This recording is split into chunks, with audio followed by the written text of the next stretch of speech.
something the size of a mountain, or miles across. In other words, destructive power. When should we really? How big does it have to be to kill a planet like ours? Well, to be a planet sterilizer, it doesn't kill the planet, but it could kill all the life on the planet. To do that, you need to do things like boil away all the oceans, right? Yes. and that takes a fair amount of energy. I mean, you can work it out, but boiling all the oceans is a real challenge. Well, I'm hoping you'll work it out. In other words, I want to know, to be a planet killer, how big does it have to be? It's something like that would be, I would say, I mean, this is off the top of my head, but I think the order of magnitude is correct. Somewhere maybe 10 or 20 miles in diameter. That's a big rock. It's a big rock. That's a really big rock. Well, the one that did the dinos in was roughly 5 miles in diameter. That's a big rock. It is a big rock, and it had, it got rid of 2/3 of all the land-dwelling species too, but it didn't, it didn't get rid of everything, and we're here, and it didn't get rid of much of what was in the oceans either. Some, but not all of it. Yeah, but you see, I think of dinosaurs, and they're really big and robust, and we're pretty tiny compared to most of the dinosaurs, and they're completely gone. Yeah, well, they had more, they had a bigger food requirement every day than we do.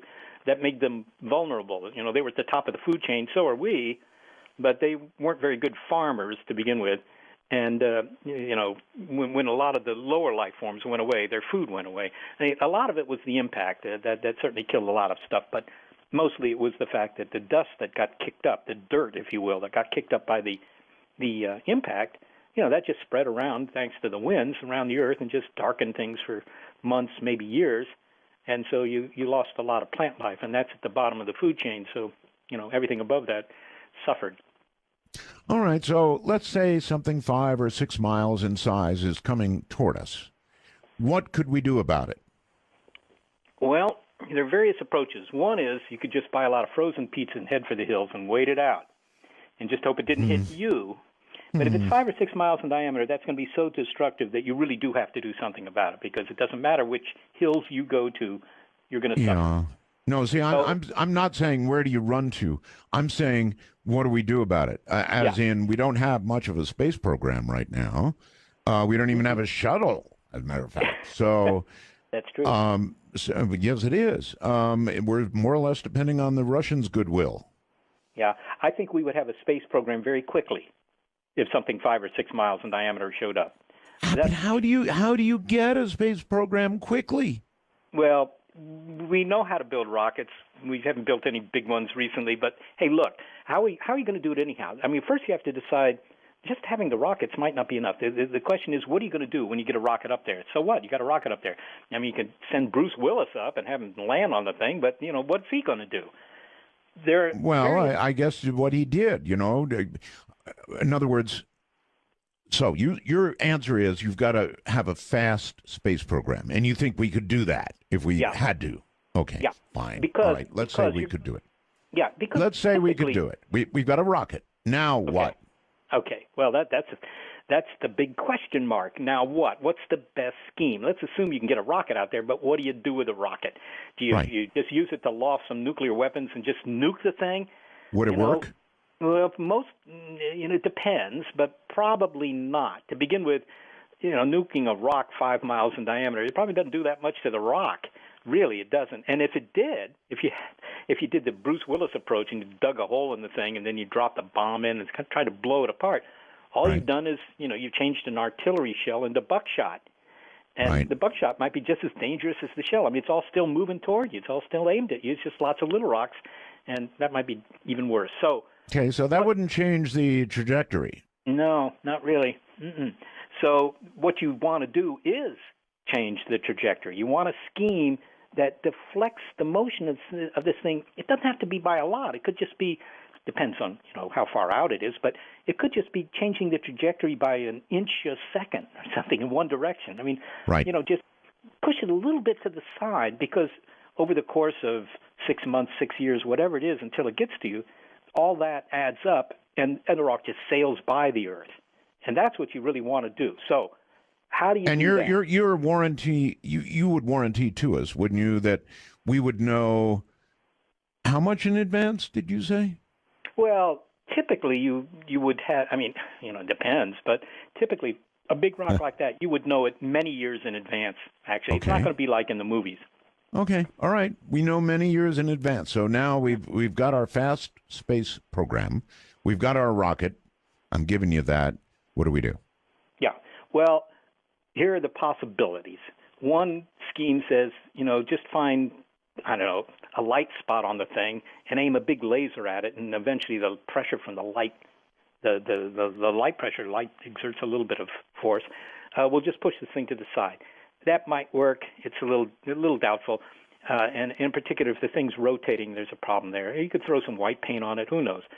That's one scheme. I don't know that that's one of the leading contenders. Here are better ones. Rusty Schweikert, by the way, has a foundation, the B612 Foundation. He's an Apollo astronaut. He's very into this thing. And his scheme is to use what he calls a gravity tractor. In other words, you just put a rocket ship up there, and you park in space right next to this rock.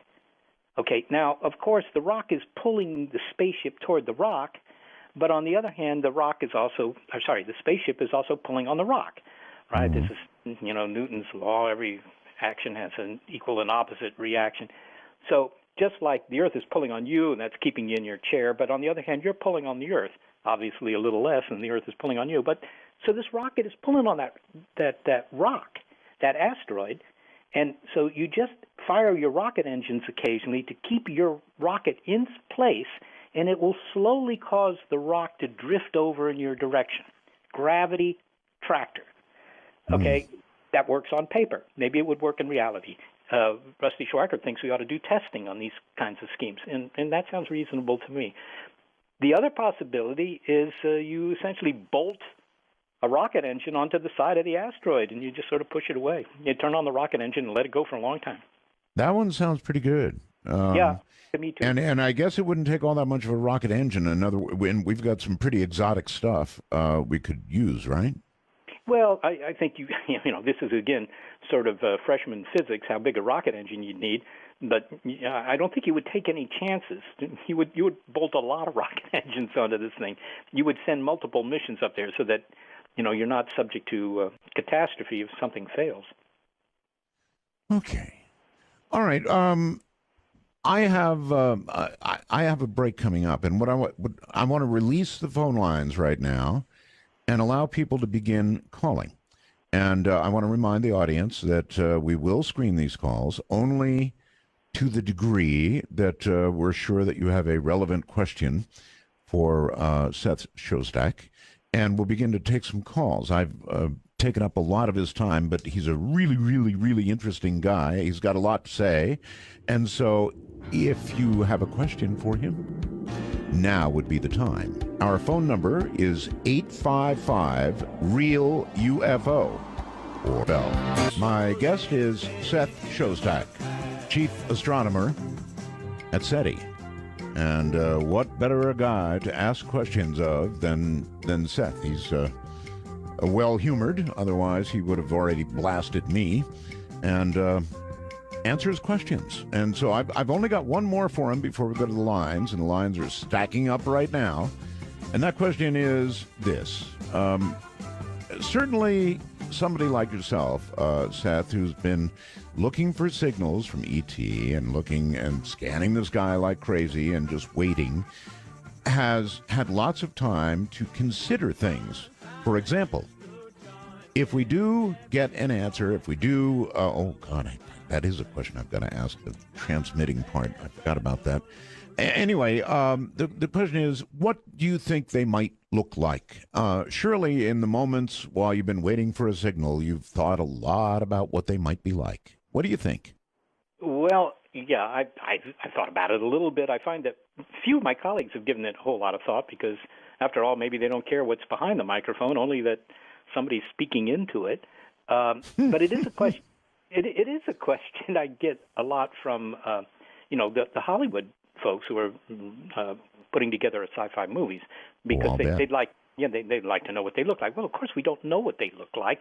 There's some evolutionary biologists who think that they would look somewhat like us because we're a pretty good design from an engineering standpoint. for an intelligent species, right? I mean, we got that opposable thumb, and we've got stereo vision, and all these things. And, that all sounds pretty reasonable. On the other hand, every time I go to the zoo and I look around, there are all these other designs that work perfectly well as well as we do for most things anyhow. And so it strikes me as unlikely they really look very much like us. But the real answer that I give most often is somewhat different. I say, look, anybody that you hear from has, they have a bit of a lead on us. We're not broadcasting strong signals into space trying to signal anybody. If they're doing that, then they're, maybe hundreds or thousands or maybe many more years in advance of us. And to me, that means they've gone beyond biological intelligence and they're already thinking machines. So they'll look like a machine, whatever their machines look like. So you think they'll be machines? I think so. I think that there's a very good chance of that because I'm sure that many people in the audience have heard about, the idea of the singularity, and certainly about artificial intelligence and thinking machines and computers that wake up and suddenly, start running things, whatever.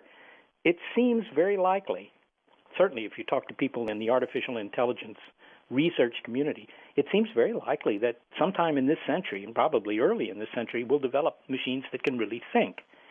And if we're going to do that just, 100 or 200 years after inventing radio, you can probably assume that they've done that too. So if you hear them, and they're even slightly more advanced than we are, then they've probably moved on to a kind of intelligence that we don't think about very much. All right. Why do you suppose they're always depicted, or nearly always depicted, as the classic gray alien? The grays. I mean, come on. In to one degree or another, whether they're tall or short, they have a certain look to them. The grays. There's got to be a reason for that, and that reason might be rooted in some reality. Have you thought about that? I have, because I wondered the same thing. Gosh, these guys always look the same. They're usually fairly short, not always, but they're usually short. They have big eyes, small noses, small mouths, no hair. Yes, and they're gray. They don't seem to tell many jokes because they're always looking kind of serious. They don't always wear clothes. But I actually have asked a biologist about this more than once, actually. But the answer I got, the first person I asked was the best one. And what she said to me, was, look, these grays are just projections of what we think we are going to become. I mean, we're losing our hair. We're losing our... That's interesting. Yeah, we're losing our dentition, our ability to smell. I mean, all of that is getting a little worse. And so these guys, they've lost all their hair. and they have small noses and small mouths. Big brains. They have big brains and they have big eyes because in the future most people are, designing websites or whatever it is we do in the future. And so they have small bodies because in the future, physical labor isn't where it's at anymore. So this is just a projection of humans a million years from now, and that's what it is. And once you've established them as aliens, then there's a big advantage for, say, Hollywood to depict aliens as being sort of variations on this theme because it's a shortcut in the storytelling. You don't have to explain that these are aliens. Everybody knows they're aliens. All right, that's a cool answer, but I got to tell you that what about the possibility that we have been visited, we have seen them, we have drawn them, and that's why they look that way? Well, okay, I'm going to the National Art Gallery and check it out and see if there's any paintings. All right. I'm really got to go to the phones, but one last question. Stephen Hawking has warned it's okay to listen, but we should not transmit, that it might be very dangerous to transmit. Your feelings on that? Yeah, I've actually been in debates about this because it's a very heated discussion there. Because there are people even in the SETI community, there are people who think it would be a good thing to transmit. Maybe it might provoke a response. Who knows? You'd have to wait a while. But maybe if you aimed at nearby star systems, you might get a response within your lifetime. But the real advantage might be that it gives you some insight on how to listen. if if you have to actually mount a transmitting project, then you'll understand better the problems from their point of view, if you will. Now, the argument against it is just what you said, and Stephen Hawking, of course, has said this. He's not even the most vociferous. He only made one statement, but it is argued that, hey, look, you don't know what's out there. And you broadcast signals into space saying, hi, look, we're the Earthlings, and, come join our book club or whatever. That's right. And some of them are going to be malevolent, and maybe not all, but even 1% or 0.01% or whatever, and you might be responsible for the destruction of the Earth. And you can't take that risk. That's what they're saying. It's like shouting in the jungle, not a good idea, because you don't know what's out there. Well, here's my argument in essentially 2 sentences. It's too late. And ever since the Second World War, we've been broadcasting into space, not strong signals, not even signals aimed at the stars, but all that radar, FM, television, all the high-frequency, high-power stuff, that's been going into space since the war. And well, then God help us, because they're going to disintegrate us just for the quality of the product that we've been sending. They may object to reality television. You might be right. I would. I think no, but okay, let's forget that for a moment. I know that those signals are going out, and there's nothing we can do about it. But now we're talking about, for example, putting a high-powered transmitter out at the end of, I don't know, what's down in Puerto Rico and sending a very serious signal out. Mm-hmm. Is that a good or a bad idea? Well, I personally think it's a good thing to do for the reasons I stated. I think it teaches you something. But the facts are that Arecibo is being used all the time for radar experiments, and it has a 2-megawatt transmitter. Okay? So, you can easily show, this is not a hard thing to convince yourself of, that any society that could come here or launch robotic interstellar battle wagons in our direction, whatever, any society that has the capability of doing that could easily pick up our leakage, the signals we've been willy-nilly sending into space ever since the Second World War. So that horse has left the barn. I don't think it's worth worrying about. Well, we are warlike. You don't dispute that, do you? We're warlike. Well, certainly for the last 5,000 or 8,000 years, yes. So then why would we imagine that they wouldn't be? Well, I don't particularly imagine that. I don't know. That's alien sociology. I don't know their behavior. People, but people, in the media, they're always so advanced and they're nice, spiritual beings. I think they're as likely to be warlike as not, maybe even more likely to be warlike, because that's what we are. Yeah, well, aggression pays. At least a certain amount of aggression pays. Always. Every species has a certain degree of aggression. I agree with that. But there's a cost-benefit analysis here, too, right? we may be warlike, but we're not about to mount some sort of invasion of another star system. Where's the benefit in that? It's extremely difficult. It's hard. Well, okay. Let's go to the phones. Guess what? You're on the air on Dark Matter with Seth Shostak. Hello. Yes. Yeah, he said something earlier about water boiling off. You're talking to him. You're talking to him right now. Yeah. Well, what if before the dinosaurs that enough things hit to knock enough water off to make life possible on the ground? What if that's what happened? What do you mean that? You're saying that it might actually create life. Well, no, but they knocked enough water off the Earth for there to be enough land mass for creatures to come onto land. I see. Okay, I think I get it. Okay. Do you, Seth, that maybe it was water world and maybe enough water was knocked off in some previous asteroid hit or something to allow for life? Land. Yeah. Well, that's an interesting thought, but there was certainly plenty of land before the dinosaurs because there were plenty of land-dwelling animals before the dinosaurs. The dinosaurs weren't that long ago. They were wiped out 65 million years ago, which I can almost remember that. That's not that long ago. Really? And there's been life on the on land-dwelling life. There's been land-dwelling life for hundreds of millions of years, many hundreds of millions of years. So there was land before the asteroid that wiped out the dino. So that asteroid for sure wasn't the one that produced land. I mean, land was produced. We understand that, I think, fairly well. It grew thanks to the action of volcanoes and things like that, producing these massive continents. These floating plates of continents. Is it your view? Is it your view? I'm sorry. Is it your view that the moon was carved out of the Earth early on? Yeah, that seems to be the going hypothesis, and there's good evidence for that in the moon rocks and so forth. It's not the only hypothesis. It could be wrong, but I think if you took a vote amongst people who work on this problem, I think the majority would still say there was a rock about over 4 billion years ago, like 4.4 billion years ago, 4.5, very early in the Earth's history. There were still a lot of rocks flying around the solar system. It was right. We were like, we were in a carom game or something like that.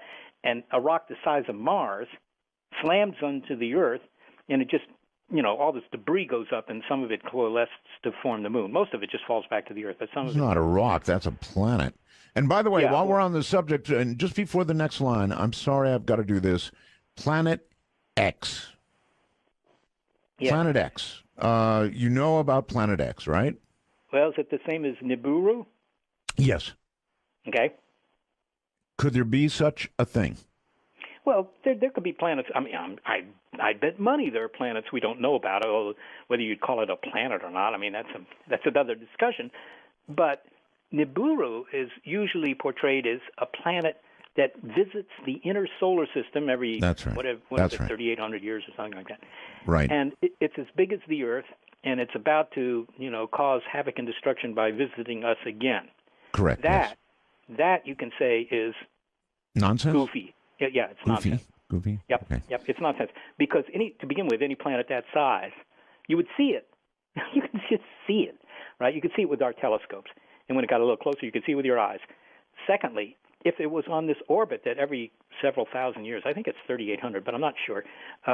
Let's say every 2,000 to 5,000 years, orbits the inner solar system. Okay. It's been doing that for 4 billion years. It's the age of the solar system, 4.5 billion years, which means that it's done that 1 million times. And so if it's done that 1 million times, you can be sure that it has shaken up all the orbits of the planets in the inner solar system. We would see all sorts of consequences from that, and we don't. We just so don't. you would tell everybody, don't worry, there's no Planet X. Nope.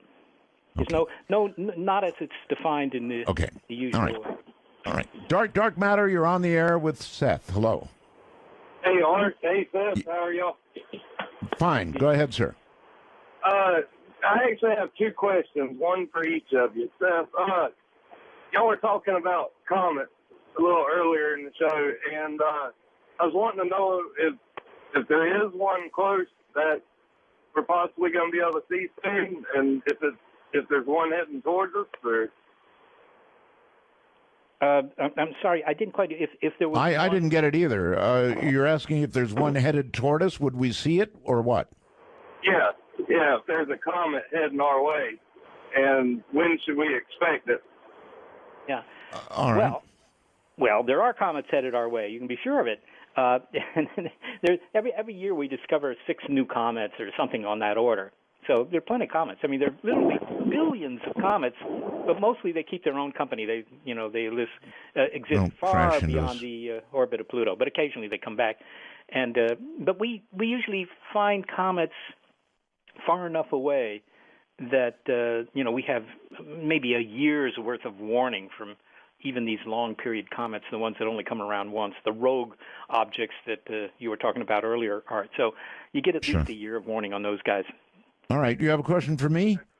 Yes, sir. I tried to call last night. I had an experience about 3 years ago. Okay, that's not a question for me, though, sir. That's a statement, and we'll do that in open lines, okay? Okay. All right, thank you. That's sort of a reflection of something that was said last night that he wanted to state. That's not a question. You're on the air with Seth Shostak on Dark Matter. Hello. Roswell's Art. Hi, Seth. Hi. Art, can I say hi to Judy and Liz, two of your biggest fans? No.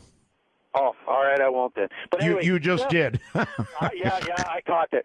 But anyway, Seth, what if we're just too primitive to actually even know what signal to look for, or maybe we're just too primitive to even see a signal from an alien race or whatever? That's actually a very good question. Yeah, it is a good question, and there's no good answer to it. I mean, 150 years ago, about the time of the American Civil War, there were proposals by European physicists to get in touch with maybe alien beings. They were thinking Mars in those days, but by building big fires essentially, or using searchlights, gas lamp searchlights, to signal them. Okay, and today that looks a little primitive. But it's certainly possible that the experiments we do today will look primitive 150 years from now.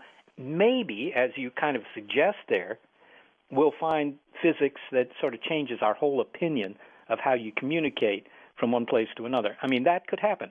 But having said that, there's not much you can do with it. You can't do an experiment with physics you don't know. So the options you have is A, just sit around for a couple of centuries and wait and see what sort of new physics you learn, or B, try and experiment with the physics you have, and that's what we do. Certainly, though, his question has a lot of merit, doesn't it? Because they could be so far advanced that the signal would be all around us, and we just simply haven't learned to recognize it. It could be even signals of gravity. I mean, who knows? Or some interdimensional thing. Now I'm really getting out there. Yeah, well, I don't know about interdimensional. I don't know what that means, but gravity waves do exist as far as we. Right. Well, I mean, they're predicted to exist. We haven't measured them yet, but there are a whole bunch of people who are spending their days trying to detect gravity waves. I do get quite a number of emails from people who think we should be looking for gravity waves, but gravity waves don't seem to me to be a very good way to communicate because it's hard to make a gravity wave. You have to sort of shake something really big like a planet or a star. That's harder than building a transmitter. And the second thing is it's very hard to detect them. You need big sensitive instruments. And third, they only go at the speed of light. They're no faster than radio waves, so I'm not quite sure what the attraction of gravity is. But you're right. Maybe there's something all around us and we just don't know. Well, there are theoretical physicists who believe there are multi-dimensions. Yes. And gravity might be one thing that would bridge the dimensions. Yeah. All right. Well, I'm sorry. Dark Matter, you're on the air with Seth. Hi. Hey, Seth. How are you? Art. My question is, the first part of your comments tonight, basically we were saying that any civilization was light years away because we can theoretically only approach the speed of light. Well, suppose they went at physics from just a slightly different angle and have blown light speed out of the water. I mean, they could be here, next week. Yeah. Well, that's pretty much what the previous guy was saying, that there could be physics we don't know that's really important in this whole question of, getting in touch with cosmic neighbors. And if there's some way to either communicate faster than the speed of light or to travel faster than the speed of light, obviously that changes the game. But, people concoct physics experiments all the time to test Einstein's relativity, which says the speed limit is the speed of light, and that's it. And he comes up a winner every time. So at this point, it's every time so far. Well, every time so far, right? Yes. It's certainly possible that, for example, I've heard of bending space, essentially bending space and jumping across from one point to another point. Mm-hmm. That would get the job done. You would be going from one point of whatever to another point, just like that. Yes, well, that's a wormhole, basically. I mean, and those exist on blackboards in physics departments. I mean, that's general relativity, the idea that space, if you will, has a shape, that space can be warped and so forth. That's right. That's right. And if you could do that, if you could just create a wormhole and somehow figure out how to get through it in one piece, then it would indeed allow you to travel in space or time, actually. You could go into the future, maybe into the past. But, again, it's unclear whether things that might work on the blackboard actually work in practice. It may be that, yes, there are little black holes all around, and they may be the entrances to wormholes, but there's no way you can get anything through them. So that's an open question, so to speak. Well, if somebody does figure out how to go faster than light, then imagining a ship hovering over L.A. suddenly one day is not so wild. Could be done. You're on Dark Matter with Seth. Hello. Hi, Art. Roswell's to you. Thank you. Seth, the last two callers stole my thunder, but Dr. Kaku mentioned last week that these civilizations probably are type 2 or type 3, and he mentioned something about communication through lasers. Do you have anything in the works or any technologies that are coming up in the near future that you might be implementing into finding signals other than radio technology, because it's quite antiquated at this point? Mm-hmm. Yeah. Good question. Well, okay. First off, you mentioned type 2, type 3 civilizations, and for those who don't know, this was sort of a categorization of potential alien societies into type 1, 2, and 3 civilizations. And the idea here was that if you're a type 1 civilization, and we are, by the way, then you use the resources of your planet. Wait a second here. You have elevated us to type 1 when Dr. Kaku, he says we're type 0, and we may eventually or pretty soon even be a type 1, but we're not there yet. Well, okay. I think we deserve. I think we're 0.1. How's that? I mean, we use it. Look, all the energy that we generated. It's all there is some solar power, but most of the energy we generate is the resources of our planet. So we burn stuff. Okay, whatever. But type 2, that's a civilization that uses the energy output of its star. Type 3 uses the energy output of its galaxy. Now, if there are type 2 and type 3 civilizations out there, I mean, they're using so much energy, they would be very obvious, you would think, and yet we don't see them. So that's maybe something interesting. As to your second question, what about lasers? Yeah, there are people who do what's called optical SETI, and they're looking for flashing laser lights. There's a good project being run out of the physics department at Harvard in which they scan the sky looking for lasers, and that may be the part of SETI that has a great deal of improvement in the next half decade or so, because I've been hearing noise about pulsing lasers. Yeah, well, you can make a pulsing laser. I mean, pulsing laser, not yeah. hard. Yeah, but I mean, a laser will work for communication. Obviously, it'll work. We use fiber optics all the time, and so it's the same deal. And so maybe they're just aiming lasers in our direction, and what we really need are a few thousand amateurs with backyard telescopes and some fast electronics to look for flashing lasers, because it's very hard when you're only looking at one spot on the sky at a time. You might easily miss everything. Understood. You're on the air with Seth Shostak on Dark Matter. Hi. Hi. Greetings from Northern Illinois, gentlemen. Thank you. Mr. Shostak commented earlier this evening that he is still awaiting compelling or convincing evidence of UFO visitation. In my mind, at least, I think the evidence is overwhelming. But more importantly, I'd like to ask Mr. Shostak if he ever had an opportunity to speak with the renowned Harvard researcher, winner of the Pulitzer and Nobel Prize, Dr. John Mack, who, of course, spent many years researching the UFO enigma and eventually came to the firm conclusion that we are indeed being visited. So thank you. Yeah. Okay, you're very welcome. And indeed he did. So yeah, I did know that he'd won the Pulitzer and Nobel Prize. That's news to me, I have to say. I didn't know about that either. Yeah, but I have, yes, I've met John Mack. In fact, I had breakfast with him in some small town in Canada. Unfortunately, he died, I don't know, maybe 10 years ago in a traffic accident in London. But in London, yes.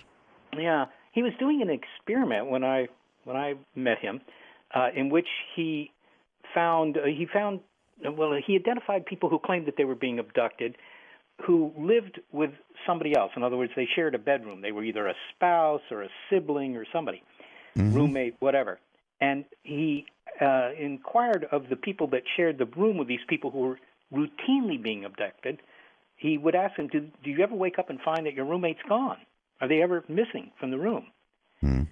And that experiment, unfortunately, yeah, he didn't give the answer to that. But I did talk to some of his lab assistants, and they said, well, the answer to that wasn't very encouraging for the hypothesis that they were being abducted. Okay. Well, there sure are a lot of abduction stories around. Hold tight, Seth. We'll be right back. If you have a question for Seth, 855-REAL-UFO. Yeah, Seth? Well, I think Donna's hit on the reason we haven't found a signal, or at least a reason for not having found a signal, maybe not the reason, but we've only looked carefully, and when I say carefully, that means with a high sensitivity and over a wide range of radio frequencies, at a few thousand nearby star systems. Well, most of them are nearby. So, a few thousand, say 5,000 maybe, 5,000 star systems out of maybe several hundred billion star systems in our galaxy is obviously a very small percentage, Okay. She also asked, how much of the Allen array has been completed, and when will it be finished? Yeah. I didn't answer her second question, how long will it take to do the entire sky? That depends mostly on money, actually. If you had enough money, you could do, certainly, you could look in almost all directions in the next several decades. You could look at 1 million stars in the next 24 years, that's for sure. The Allen Telescope Array currently has 42 antennas. The design goal was 350. Money. It's just a money thing. If money. Yeah, I hate to sound like a broken record, but if the money were there, you could finish the array. You could build 350 antennas, or the remaining 8 antennas. You could build that within 2 years. You could have them up and running, I think. All right. And John says the following: quantum entanglement, very interesting, is certainly information that travels faster than the speed of light. Is it not? And if it can do that, I will add, then isn't that one answer to traveling faster than light? Yeah, John raises a point that, again, is very frequently raised. Doesn't quantum entanglement happen instantaneously? And it does if you have two entangled particles or photons or whatever, and you look at one and you find that it is spinning this way, the other one will be spinning the other way, and if somebody measures it, that's what they'll find. But it turns out, and you can ask your local physicist this, but it turns out that it's not a way of sending information faster than the speed of light. It sounds like it might be, but it isn't. I had a Stanford physicist. Well, I mean, to say that with any surety, the way you're stating it, it seems to me that you would have to know how these two particles are entangled and maintaining the dance at any distance you want to name. You would have to be able to tell me how it's being done before you could tell me there's no communication. Yeah, well, no, it's just that to communicate, what you have to do is you have to send information over. And all that's happened is you've looked at this particle here, and you've discovered that its spin is one way instead of the other way, for example. Yes. Okay? That's one of the things. But you didn't send any information to the other one. All you did was determine what the other one would be if somebody looked at it. And you didn't actually send any bits of information. You couldn't send a Shakespearean sonnet that way. As I say, a Stanford physicist, I asked him this point blank. I said, I'm getting all these email from people who keep saying quantum entanglement, quantum entanglement. That's the way to send information faster than light. And he wrote me back in all caps. He said, forget that. Okay. I don't understand, Seth, how the particles could be doing the same flips and flops without some form of communication. And I don't think you can tell me how that's happening, can you? No, I don't think I can. I mean, this is spooky action at a distance. That was Einstein, yes. Yeah, that was Einstein. And, he had a point. It is kind of spooky, but it seems to be the way the universe is built. Okay, well, spooky is cool, but it's not an answer, right? It's just spooky. No. This is an observation that the world, that quantum mechanics actually works. Fortunately, it works, and we know enough about how it works, or at least can describe it, so we can build things like, for example, your smartphone, which depends a lot on quantum mechanics. Dark Matter, you're on the air. Hello. Hi, Art. How are you? Very well, thank you. Oh, I have two questions, one for each of you. Do you remember the first time you came back from your first retirement, and I told you that a little bit of manure helps make the flowers grow? Yes. That's a long time ago. Yes. I have a question for Seth. Why don't they concentrate a little bit on Sirius, the dog star, and look for a signal from there, since the Egyptians seem to point their pyramids at it, and NASA lands their moonshot on the July 20th, which is the day they celebrate the dog star, the dog star rising above the horizon in Egypt. Well, I tell you, it's an argument like that latter one, I don't think is going to cut it with a scientist. You're asking him to spend who knows how much money, sweat, equity, and time to look at something because, the dog star is in a certain part of the sky on July 20th, which, by the way, happens to be my birthday, so I like it. But so that's not a very good argument. The fact that it's been important in mythology, or that the Egyptians found it interesting, is also, to me, not an argument based on science.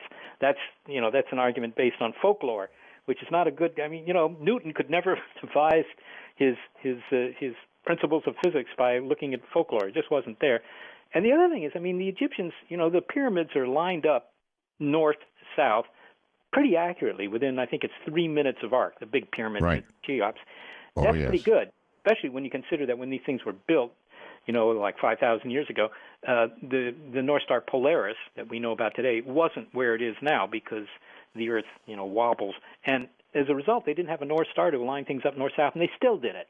Well, it's not impossible. It's just an astronomy problem, but they did that. So should we be looking at the North Star?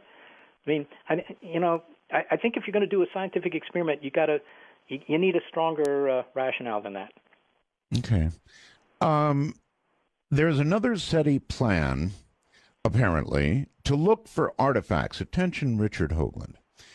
In other words, not to search for radio signals, but to hunt for alien engineering. Now, I have been a very big skeptic, Seth, of, looking at Mars faces and rocks and that sort of thing. However, I must say that Richard Hoagland was on the air with me about a week ago, and he presented me with a photograph, which is number 9. It may or may not still be on my website, but I looked at that thing, and I'm telling you right now, Seth, there's no way on God's green earth or Mars, red Mars, that this thing is a natural formation. It's literally got a pipe sticking out of it, among other things. It's incredible. I looked at it, and for once, Richard stumped me. This number 9 was not something natural. It was taken by our latest Mars mission, which is a very good one.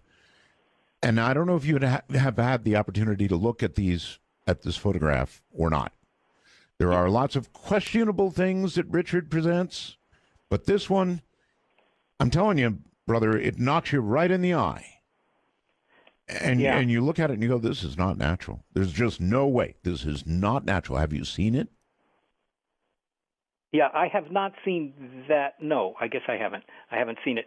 I can only make a general comment here then, because I haven't seen that particular one. I think that if you found anything that looked like the product of industry, in other words, when you say a pipe, I don't know if you mean like a drain pipe or you mean like a meerschaum, pipe that you smoke.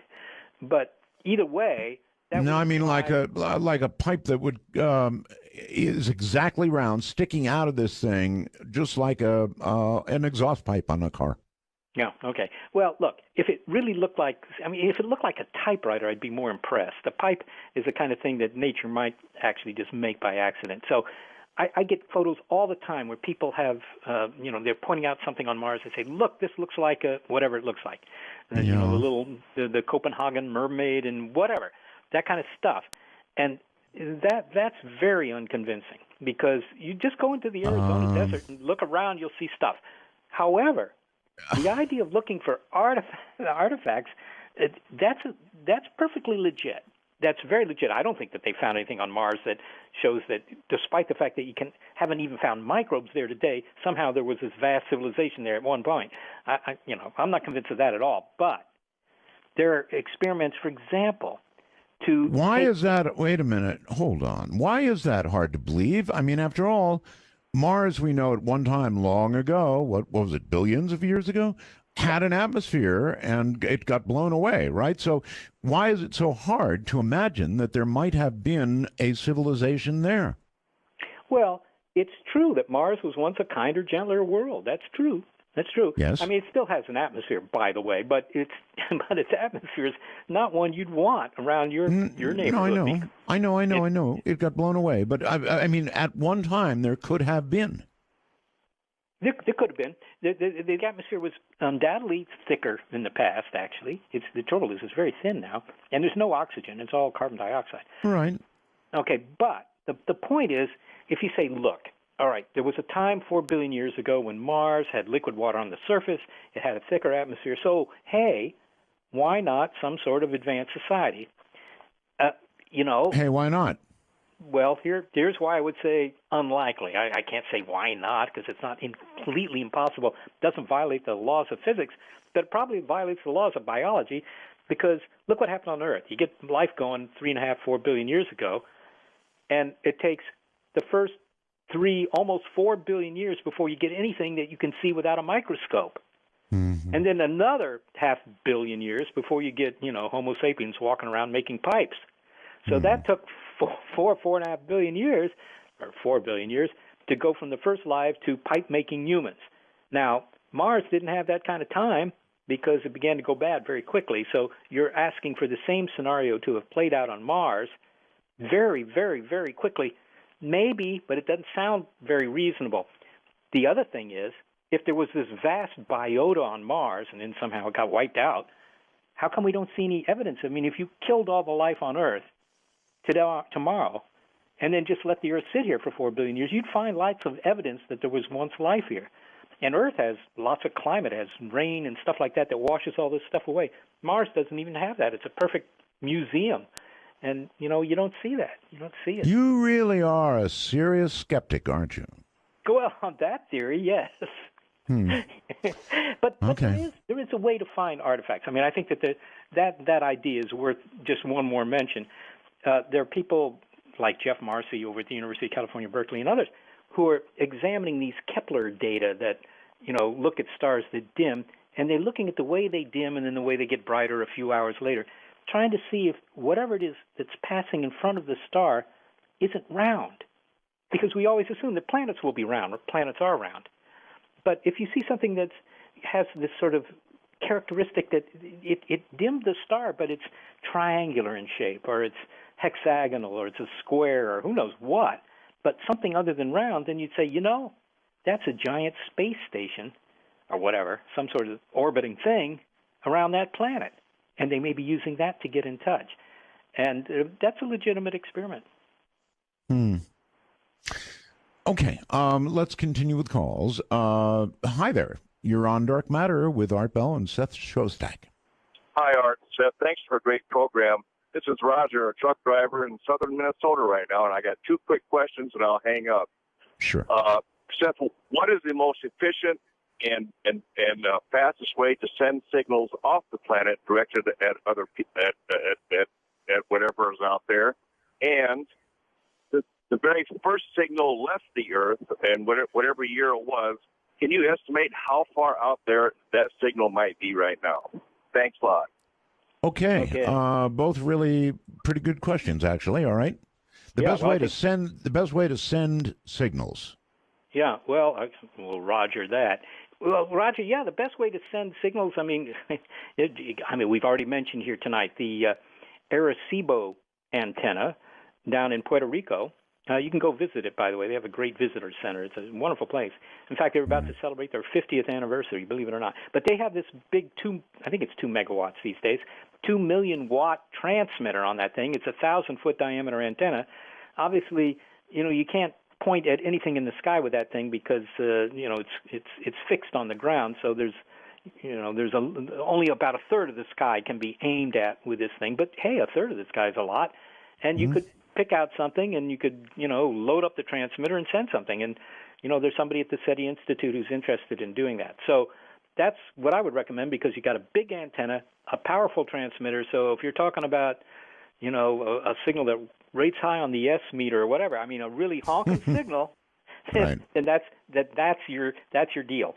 The second thing that you asked, how far out are those earliest transmissions? Well, that's easy. Let's consider a signal that was sent out. Well, consider I Love Lucy. I think the first episode of I Love Lucy was 1953. I may be wrong about that, but I think that's it. Let's say it is. 1953, that's 60 years ago. So those signals are now 60 light years into space because radio travels at the speed of light. So 60 light years out. And you may wonder, well, how many stars is that? I mean, how... Yeah, but are they really, Seth? I'm going to throw you a curveball here. We're fond of saying that, the I Love Lucy's or whatever are out there now, but maybe they're not, because if you take the signal path loss of getting through our atmosphere and then breaking out and going light years of travel, there's going to be a computational loss of signal per light year or part of a light year or whatever. So have you thought about that? I mean, whether they really would be that far out? They wouldn't, would they? Yeah, they'd be that far out. I think what you're asking is, would they be detectable? Maybe they become so weak. Yeah. Well, yeah. Well, they the loss going through the atmosphere, it's only 20 miles or whatever, and if it's high enough frequency, and television is high frequency, it doesn't bounce off the ionosphere, so it just goes right on through. That's not much of an issue. But the real issue is what you alluded to there. There's this inverse square law. Every doubling of the distance, the intensity of the signal drops by a factor of 4. So by the time you've gone 60 light years, it's gosh darn weak. However, and it wouldn't be detectable by any of the equipment that we have. But there's this about radio and light. You can find any signal if you have a big enough antenna. And so if the aliens are willing to, because you collect enough of those photons that you can find the signal. And so if the aliens, for example, if they're 60 light years away and they want to watch I Love Lucy because they like the humor, I mean, they'll have to build an antenna that's, they'll have to cover a state that's... Seth, there would be a point where the signal effectively has disappeared. No. Where the path loss has done it in. Well, only for any given set of equipment. You can always build bigger antennas. Look, I've worked this out, and if they were, say 60 light years away, this is very rough now, but is approximately right. You would have to cover an area the size of the state of Ohio with rooftop Yagi antennas, whatever, just television antennas, and then you could pick something up at 60. You could pick up I Love Lucy at 60 light years away. Now, that's a big project. You're not going to do that, but maybe if you're aliens, you don't mind doing that. Okay. We've got a caller. Dark Matter, you're on the air. Hi. Roswell, Arch, and Arecibo's too, Doctor. Arecibo's. That's good. I once saw, let's shift gears a little bit back to flying things in the universe. I saw an article in Scientific America some years back. Somebody hypothesized, what if a red dwarf entered our solar system and impacted our sun? Any thoughts? Your guys are tracking these objects. Is there anything out there moving that might have sparked this thought? Well, there are a lot of red dwarfs out there. 9 out of 10 stars are red dwarfs. These are just, runty little stars, maybe half the mass of the sun, but there are a lot of them. It's the same for stars as it is for animals. There are a lot more small ones than big ones. And the stars are all moving around, so there's nothing to say that, the sun is going to get hit by a red dwarf. I mean, it could happen, but let me just tell you that this is yet one more thing that you probably shouldn't spend too many nights worrying about, because you can work it out. How many times has one star slammed into another one here in the Milky Way since the Milky Way was born about 13 billion years ago? And the answer is very few, maybe 0, but certainly not a whole lot. The chances that we'll get hit by another star, that's just one of those things that it's like, the chances that a piano is going to fall on you in Kansas. It isn't likely to happen. It was so far out there, and even had an illustration of what you would see when it happened 8 minutes later. That would it wouldn't be good. No, it was pretty wild, but it just popped into my mind, and I thought I'd throw it out there. But thanks again for the show, Art, and I'm on the side. Thank you. All right, take care. What about WR104? I don't know. What is it? I don't know. These are never say that.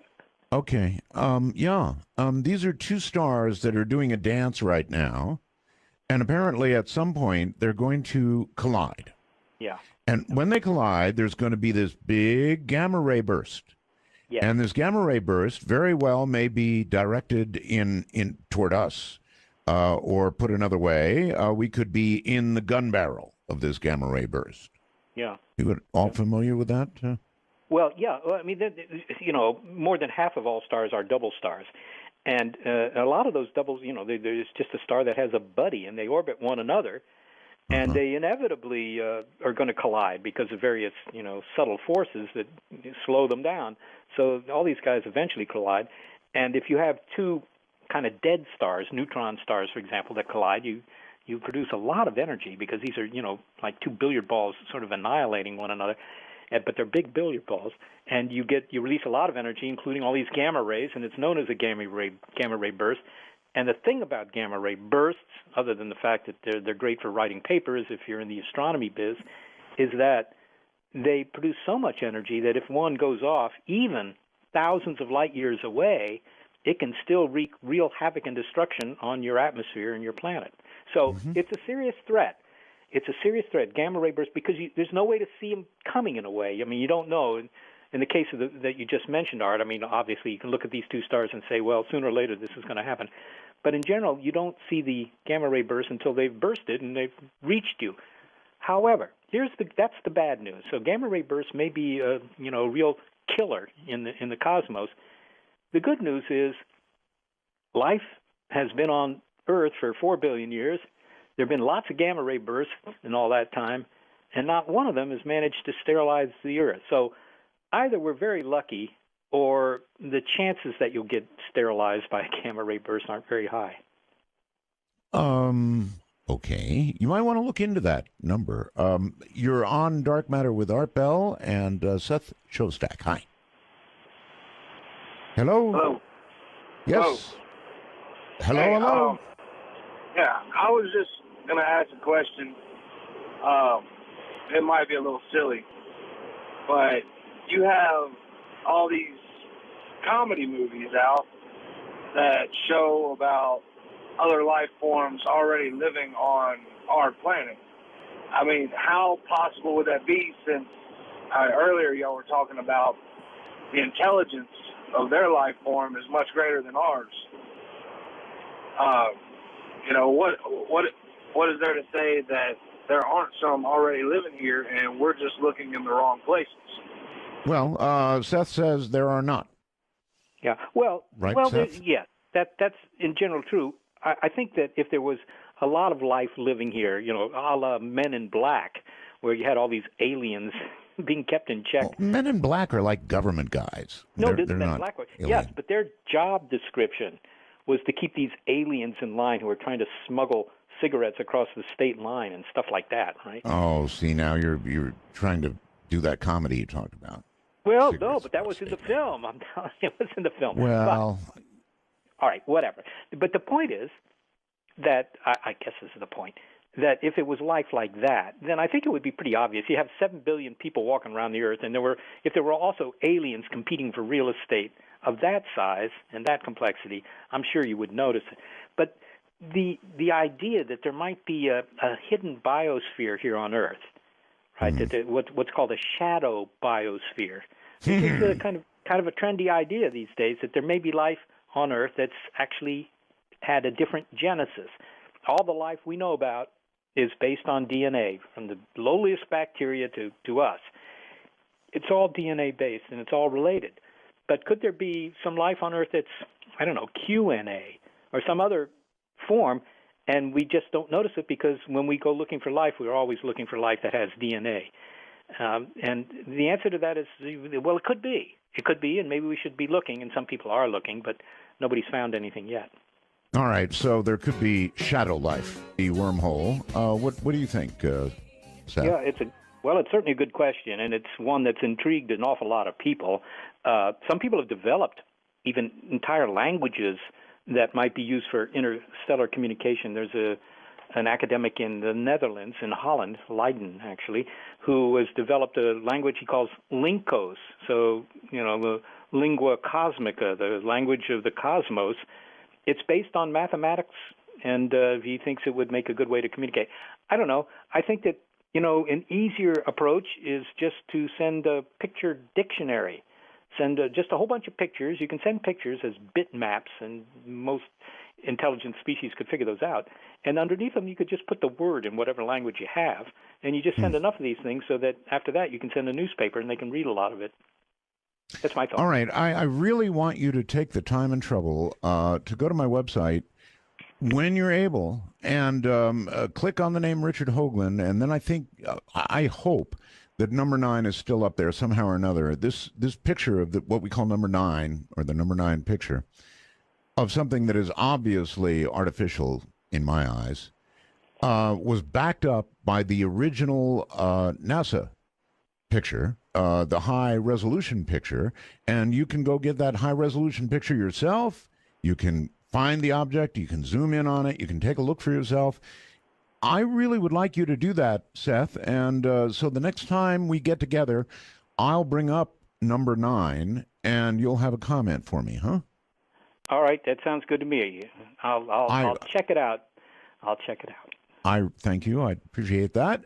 And you're on the air with Seth Shostak on Dark Matter. Hi. Roswell's Art. Seth, I have a quick comment and a question for you. I believe as I look up into the night sky, I think it's hard for us to comprehend just how big the universe is. And so that lets me to believe that, if we're here, then there's probably a good chance that they are there. But we just may not have found each other yet. My question is, Comet Ison's coming around here in the next few months, I understand. November. Yes. Yes. I'm in Arkansas, and in the night sky, when should I be able to spot it, and what direction should I look in? Thank you very much, sir. Thank you. All right. Thank you. Yep. Yeah, that's a good question. You might actually, I'm going to give you an answer here, but you might want to consider, for example, going to one of the websites, for example, Astronomy Magazine or Sky and Telescope Magazine, because they're going to have a lot about where to look for Comet Ison. In fact, it still requires a telescope right now. It's not bright enough to see without a small telescope. If you're an amateur astronomer, you can find it. But, in a month from now, you should be able to see it without the telescope, certainly with a pair of binoculars, but even with your naked eye, I think. That depends, but probably. And you should get up early, before dawn, look for Mars in the sky. That'll be fairly bright, and it's pretty close to Mars. So that's your guidepost to finding Ison. Okay. I have a question about Ison. How big is Ison compared to other comets? Yeah, do we know? I don't know that we know. It's hard to judge, the actual size because you can't actually see it. You can't sort of see a little rock in space unless you have a spacecraft that's gone up there and taken a look at it. So I don't think that you can tell except indirectly by looking at how much of a tail it has, and how luminous it is, and stuff like that. So that's going to depend on how much stuff melts, right? In other words, how much. Okay. Right. And so once it starts heating, it's going to come close to the sun, right? It is. It's going to come. A lot closer than it is now. It's not going to. It's not going to skim it, but it's going to come closer. And it may be that for sure, we'll know more as it gets closer. But to actually know how big these things are is not entirely trivial because they're so small. You never get a picture where you say, "Look at that rock, Bob." It's obviously 400 yards wide. To see something that size from a distance is quite hard. You really need a spacecraft to go out and get close to it. So it could either be very small or very big. At this point. Yeah, probably it's not very small because the fact that it's so luminous already means that it's not a tiny comet. Okay. Dark Matter, you're on the air. Hi. Hi, this is Carl from Wisconsin. Hey, something occurred to me that, like you say, we've been sending signals into space for 60 years at least, so we can't just play dead now. What if somewhere somebody gets one of these signals, decides to come visit us, and let's say they have a way of traveling faster than light, so they show up sometime soon, and they're benevolent, they're not looking for trouble, but they bring with them viruses from their planet.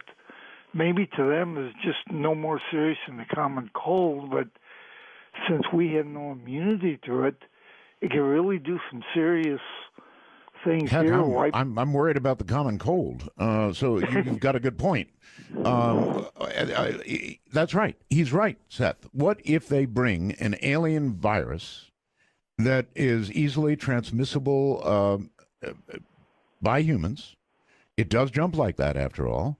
And that could be the very end of us. In fact, something could even come in on a asteroid or a comet or whatever, enter the atmosphere, crack open, and away we go, right? Well, yeah, I think it's unlikely. To begin with, asteroids have all sorts of organic material in them, and they even have things like amino acids.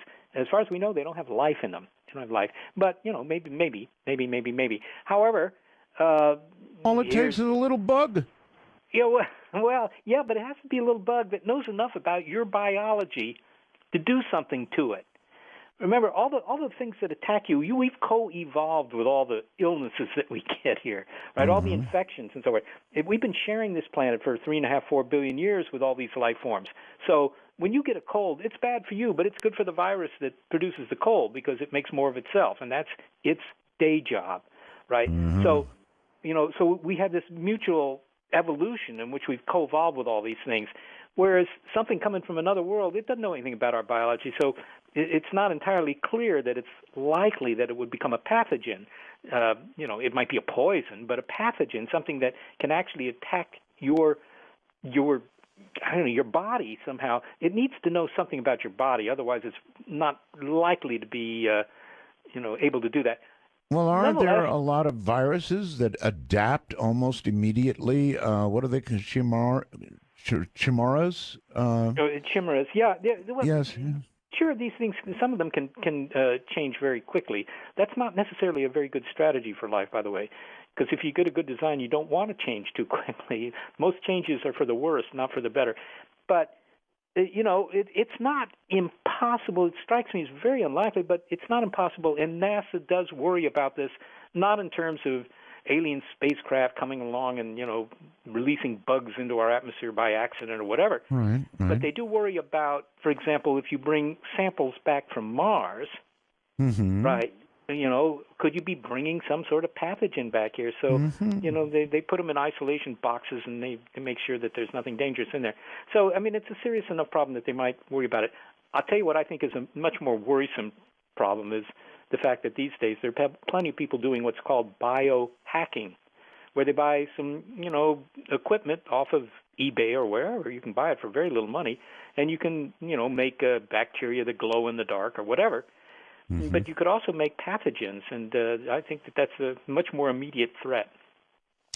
Yes, I'm going to have some experts on that, and we're going to talk about it because I think that's what will get us more than anything else, the little things. You're on the air with Seth on Dark Matter. Hello. Hi, Art. Roswell. Hi. Thank you. Hi, Seth. How you doing? It's a great program, and thank you for taking my call. I had a question for you, Seth.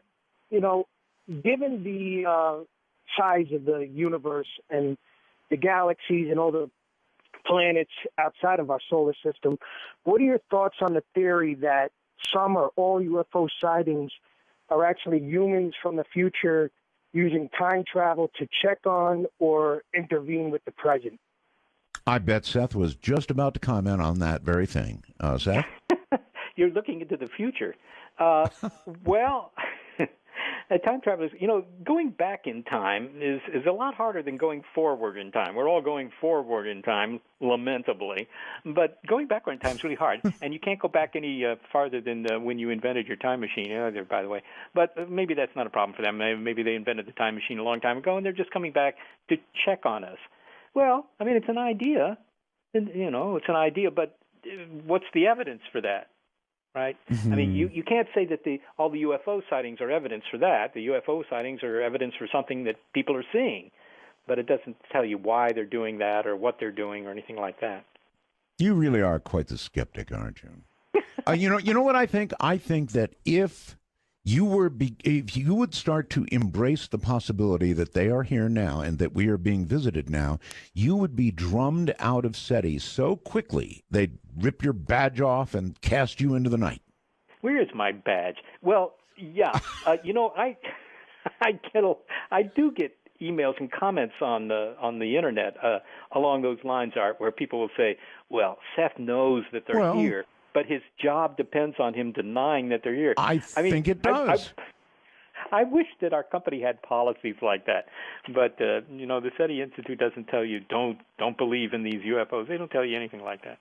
I know you won't I'm believe it. sure they don't tell you anything like that, but if you were to suddenly embrace something like that, I think the drumming ceremony would be underway. That's just me. I don't think we can afford any ceremonies, but maybe a pink slip. Maybe a pink slip. Hello there. You're on the air on Dark Matter. Hello, Google Roswell's Art. How are you? I'm fine, thank you. Good. I have a question for Seth. First off, are the Phoenix lights enough evidence for you for one good evidence for... No, of course it's not enough evidence for him. He would have said so. If that's not enough, what would be? What would he be looking for? Now, that's a good question. All right, what would be, Seth, that's a good question. What would be enough evidence? What would convince you? Yeah, the Phoenix lights are not. Art was right on that one, I got to say, because... That was easy.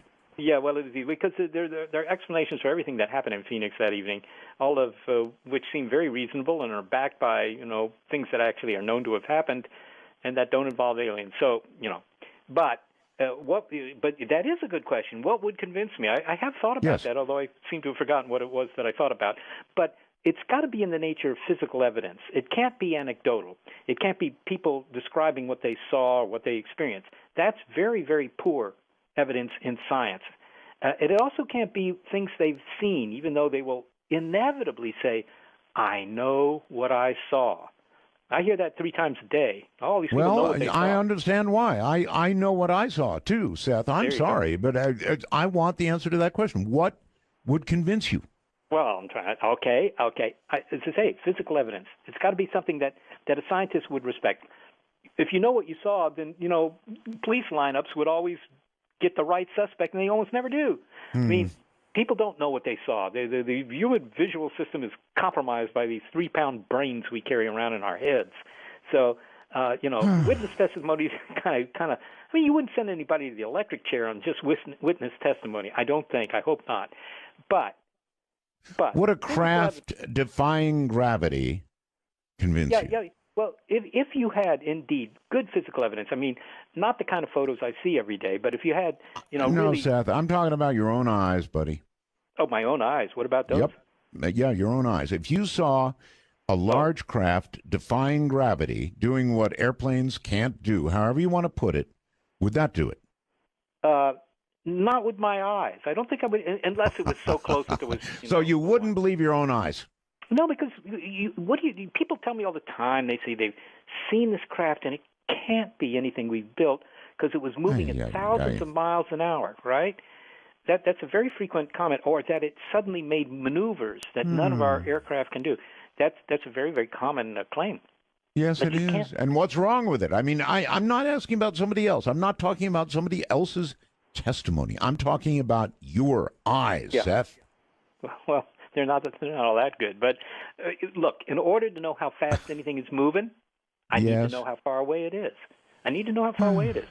Okay, so if I saw something and it was between me and that building 3 blocks away, okay, and it had a very high angular velocity, and then it suddenly switched and went in a different direction, all right, I would begin to say, that's very unusual. That's very strange.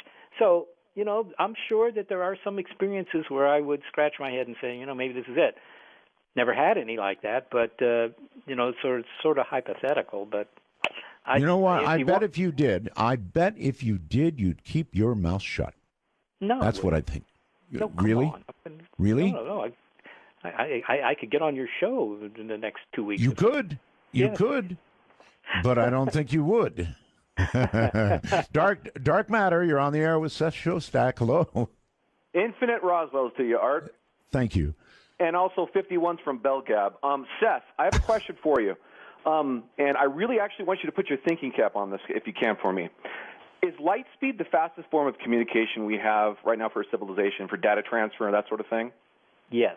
Okay, so that's the pinnacle of our civilization. Now, I submit to you that on a cosmological scale, the light speed is known to be the slowest, and I do mean universally, fundamentally, the slowest method of communication. So why wouldn't a civilization simply throw the towel in and say, look, we know this is not going to work. We're just going to wait until we figure out how to get between these great distances, and then we'll communicate? Well, if they knew that they were going to develop that, maybe they would make that decision. But, what if you could go back to 1492 and talk to Chris Columbus there in Spain and say, Chris, it's possible to cross the Atlantic in 6 hours in an uncomfortable seat eating peanuts off your lap. So forget these wooden ships. I mean, is he going to sit around and wait for that? He might, but I doubt it. I think he'd just say, look, maybe the wooden ship's good enough. I think it's a great argument, but Seth, I think you're trying to go to the moon on a tricycle. I think you've got all the effort and gumption, and you really want to make it there, but the technology and the science is just not there. It's too vast. I don't care if you're using 21-centimeter radio or lasers. It's a needle in the haystack. No one's going to use it. They're going to wait until they have a technology that can actually be done. All right, so what you're suggesting is don't do the experiment, sit around and wait? Is that it? Oh. The experiment, well, you're only on one side of the experiment. The experiment's only listening, not sending so much. So, I mean, why don't we look at other possibilities? Somebody brought up these other things. Like, okay, let me ask you this then, Seth. Is there another form that is not electromagnetic, that is not within, from an audio spectrum all the way to an X-ray spectrum, that we could somehow receive that would allow us to communication? Well, Art brought up gravity waves a little earlier in the discussion, and, those are not electromagnetic waves. So, yeah, you could conceivably communicate that way. You could use neutrinos. You could just send a beam of neutrinos and turn them on and off very quickly, and that way send information. You could, some guys at Rutgers said the best thing to do is to load up a rocket with a lot of Blu-ray discs filled with data and just rocket it. Oh, that's just silly. But, I mean, come on, honestly, it's not so silly. It's the fastest bit rate of any of these schemes. It's just that the first bit takes a long time to get there, but you get lots of bits. But I mean, a minute the civilization looks up to the night sky and they see stars, and they see that light is occurring at a constant speed for the universe. Wouldn't they actually recognize, okay, this is fundamentally too slow of a method for us to communicate. Let's try something else. And all I'm saying is, why don't we look in that something else region? Well, but what is the something else region? That's what I'm saying. We don't know yet. Well, then how can we look at it? Through a hell of a lot of theoretical physics. Yeah. Well, I mean, you've just nailed the problem there. See, people talk about hyperdimensional physics, and they talk about this, that, and the other, and interdimensional physics, and all this stuff. Those are nifty words, and they show that you've mastered Latin in high school. But the point is that if it's all physics we don't know, then you can't build any equipment. You can't do the experiment. That's the problem. It's frustrating, Seth. You've got to be frustrated on your end. I'm not particularly frustrated, but I hear what you're saying. You're saying that, look, this is all primitive. It may be, but you know what? They invented the wheel a few tens of thousands of years ago. Maybe it wasn't even a few tenths. Maybe it was less than 10. They invented the wheel 5,000 to 8,000 years ago, whatever it was. It's antiquated technology, but I use the wheel every day. It's still the best we can do. And, it may be that electromagnetic radiation, although it's getting a bad rap tonight, a lot of people don't seem to like it. It may be the best there is. I mean, there's no guarantee that there's anything better. Yeah, I just think we're using smoke signals. Anyway, great show tonight, guys. Thanks so much. Thank you very much. I could have just turned the rest of the show right over to that caller. You've got to take a break here. The last break, actually, boy, time does fly, doesn't it? From the high desert where the winds are blowing in the night. This is... I'm sure they are. Dark Matter, you're on the air. Hi, this is Margot. I'm calling from Los Angeles, and my question has to do, well, I guess with something that another caller was talking about, time travel. And, you know, a lot of people actually think that aliens are on Earth, but I have a problem with that because as far as I understand it, we can't actually travel faster than the speed of light. So my question is there anything in the works, you know, that could actually show that you can travel past the speed of light? You know, I've heard about wormholes, but I don't even think that with wormholes you can actually travel past the speed of light. So, I mean, is there anything actually out there that can even show that aliens can get to Earth by spaceship?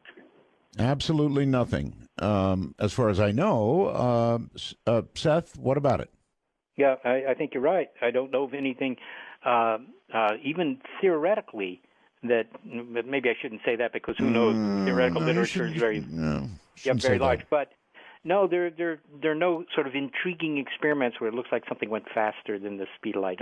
The transmission of information or physical matter. I mean, there have been things in the past. There were various kinds of objects observed by radio astronomers like 20 years ago where it looked like some gas clouds in a distant quasar were expanding faster than the speed of light. It was a big puzzle. And then it turned out, well, they weren't really. It was just a geometric effect and a relativistic effect. So we've not observed any phenomena where we think, the speed light, the light speed barrier has been broken, Margot. I'm sorry about that. Okay, here's a question for you. If something were out there traveling faster than light, would we see it? Yeah. We would? Yes. It depends. I suppose it depends. But yes, the assumption is we would because people have looked for tachyons, right? And tachyons were sort of a hypothesized kind of particle that their slowest speed was the speed of light, somewhat like what the last caller was saying, that they could only go faster than the speed of light. They couldn't go any slower than the speed of light. But nobody's ever found any evidence for tachyons. So presumably there was a way to look for them. Well, it might well be that when things go faster than light, we don't see them. Well, if you can't measure them at all, if there's no hope of measuring them, then you could say, isn't that kind of irrelevant? I mean, it's like my hypothesis. Until they get here and stop, yeah. Well, yeah, and then you can see them. Yeah, I mean, if something is totally and forever unmeasurable, I mean, it's like my hypothesizing that there's a party going on in this room here in the 12th, 13th, and 14th dimensions, but I just can't measure that. And so at that point, the party becomes somewhat irrelevant. And listen, I've seen the starship in Star Trek, and when it begins to exceed the speed of light, all you see is a dusty trail. Yes, well, that may be it. Maybe that's the observation.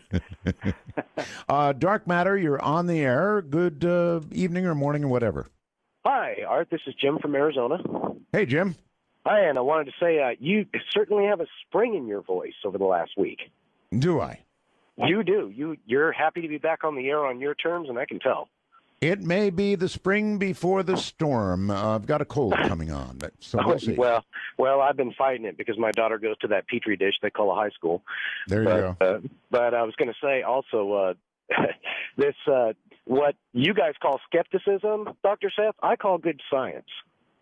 And we all know that Art's favorite movie is Contact because he's been mentioning it over the last week with the esteemed guests he's had on. And I was wondering, in your opinion, what is the most credible or at least verifiable movie, in your opinion, that has come out of Hollywood scientifically in your area of specialty? And I'd also like to thank you for sitting out there and just listening for anything that might come in, and I'll take the answer off the air. Okay, it's a pretty good question.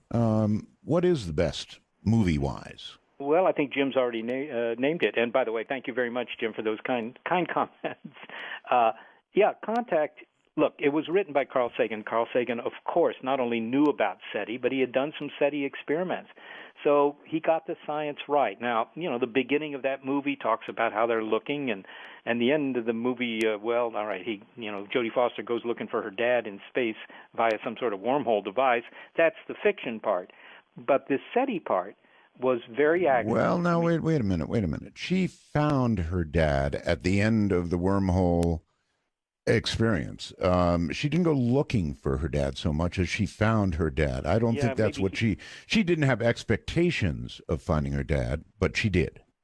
I guess that's right. It looked like she was in Sarasota, Florida, but she was actually somewhere else. Yes. Yeah. But the real point I'm trying to make only is that the description of how SETI was done was quite accurate. And in addition, although Sagan really he got sick during the filming of that show and he died, so he wasn't there when it was completed, but he had his input because his book, of course, and then his later advice guided the film to being accurate. We were, as I say, at the SETI Institute, we were also consultants of the film, and there are a lot of, actually, it might make an interesting short article, there are a lot of, if you will, sort of secret marks, hidden comments in the film that refer to various technologies that are used for SETI that are sort of inside jokes. I mean, it's just that they refer to certain pieces of equipment as Elmer and so forth. Yes. I'll tell you what that means. Elmer, when you think of Elmer, what do you think of? You usually think of FUD. And indeed, no, I don't. I think Elmer is, in ham radio, somebody who helps you get the knowledge necessary to become a ham. Okay, well, that's what I think of. All right, well, you got me on that one. I think of Elmer Fudd, I have to say, even though I'm a ham myself. But see, that may be your problem. You're a ham, and yet when you think of Elmer, you think of Elmer Fudd. That is your problem. That's at the basis of all the problems we've had tonight. Art, if that were my worst problem, I'd feel good. Well, I was going to say the FUD. That was an actual piece of equipment that we were using for SETI in those days. It was called a follow-up detection device, and it was just whenever you got a signal that was interesting, and you got those all the time, of course, that you needed to follow up and see, look, is this the real deal or is this just interference? Yes. And so that follow-up detection device, FUDD, it was called a FUD. So that's an inside joke that's in the movie. Okay, that's very interesting. Did they actually consult you? They did. They did. Yeah. Is there any part of it that you can tell me that you absolutely was that yours? I don't think. No, that was not mine. No, there were things they got wrong, despite the fact that they talked to us too. By the way. I'm sure. I mean, there is creative license, right? Listen, my friend, we're at the end of the show, and I just can thank you. It was a wonderful program, and I very much enjoyed having you here. You're my Elmer. Well, thanks very much, Art. Great to have you back on the air, and good to talk to you again as well. All right. Take care, my friend. Bye-bye.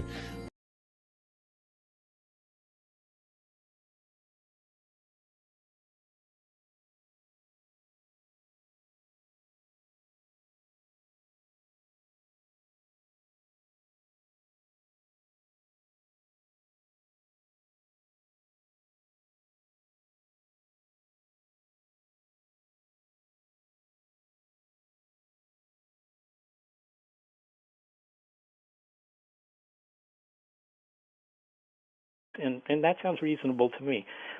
The other possibility is you essentially bolt a rocket engine onto the side of the asteroid, and you just sort of push it away. You turn on the rocket engine and let it go for a long time. That one sounds pretty good. Yeah, to me too. And I guess it wouldn't take all that much of a rocket engine. And we've got some pretty exotic stuff we could use, right? Well, I think this is again sort of freshman physics, how big a rocket engine you'd need. But I don't think you would take any chances. You would bolt a lot of rocket engines onto this thing. You would send multiple missions up there so that you're not subject to catastrophe if something fails. Okay, all right. I have a break coming up, and I want to release the phone lines right now and allow people to begin calling.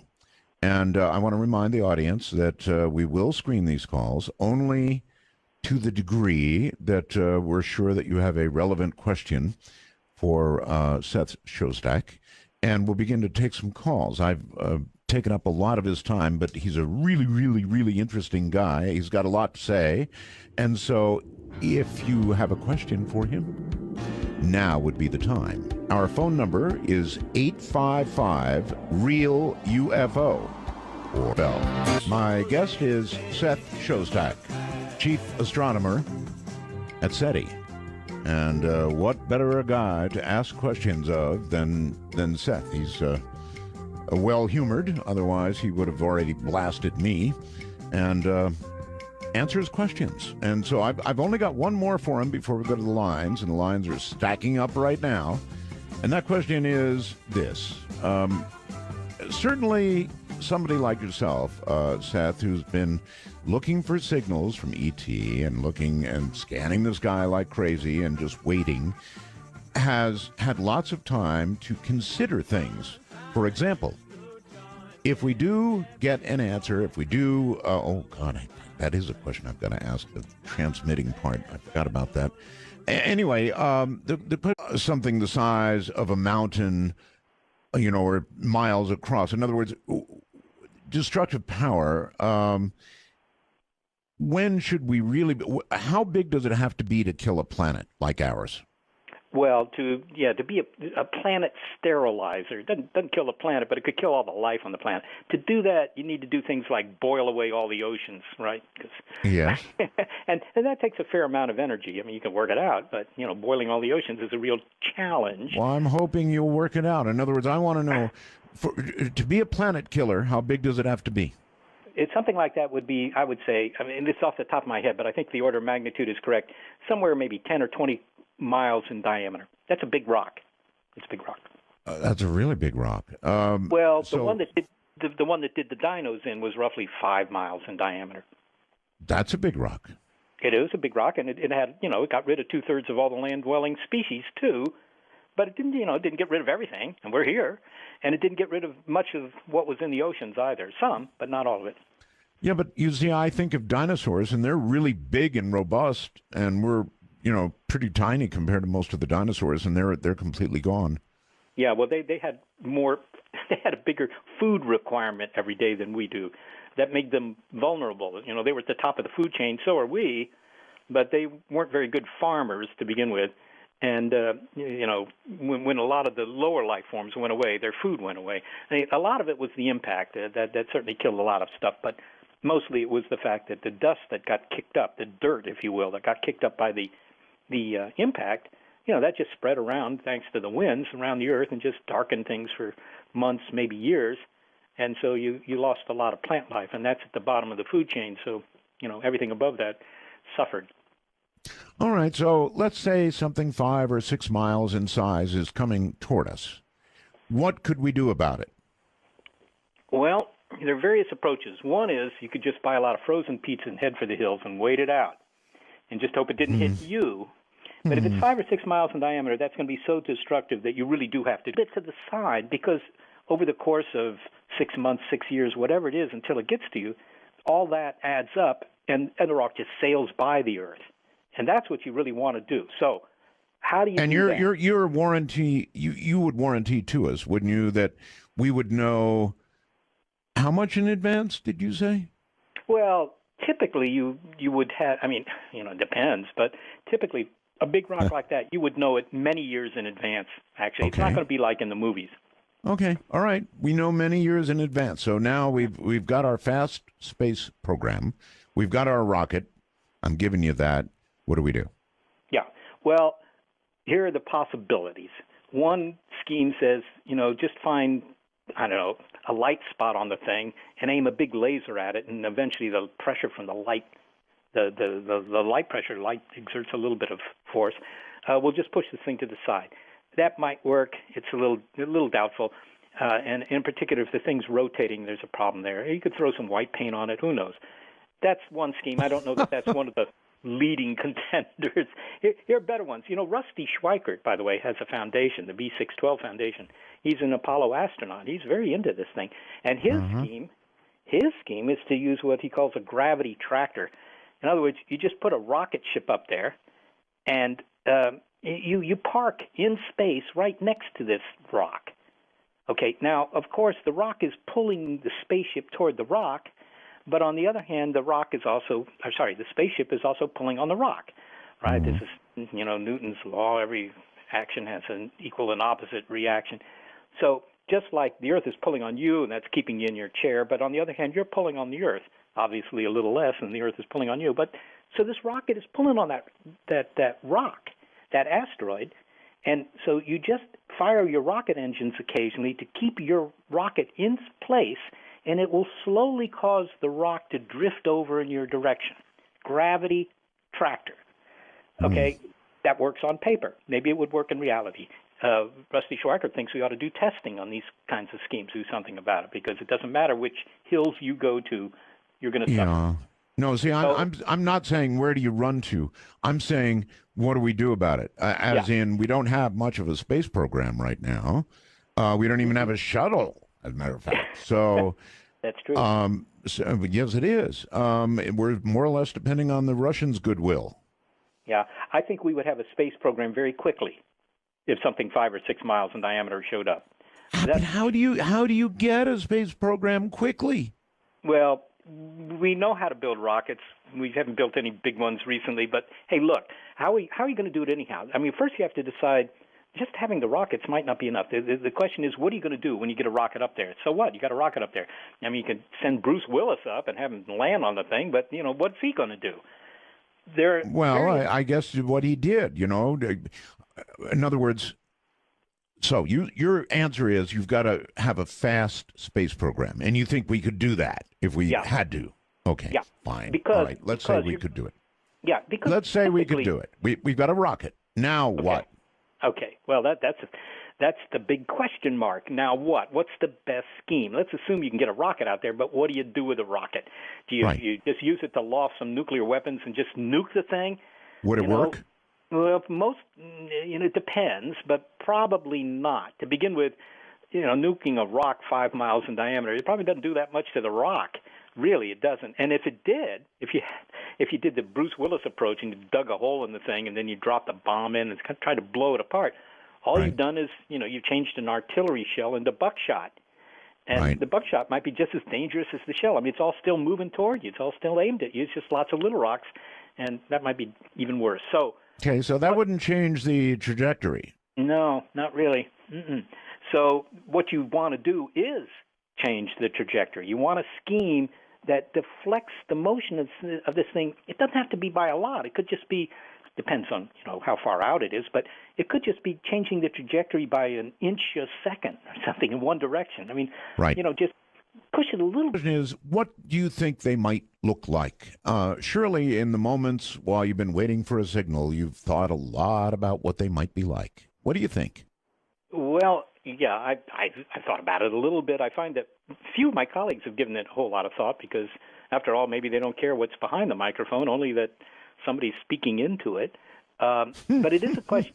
It is a question I get a lot from, the Hollywood folks who are putting together sci-fi movies because they'd like to know what they look like. Well, of course, we don't know what they look like. There's some evolutionary biologists who think that they would look somewhat like us because we're a pretty good design from an engineering standpoint for an intelligent species, right? I mean, we got that opposable thumb, and we've got stereo vision, and all these things. And, that all sounds pretty reasonable. On the other hand, every time I go to the zoo and I look around, there are all these other designs that work perfectly well as well as we do for most things anyhow. And so it strikes me as unlikely they really look very much like us. But the real answer that I give most often is somewhat different. I say, look, anybody that you hear from has, they have a bit of a lead on us. We're not broadcasting strong signals into space trying to signal anybody.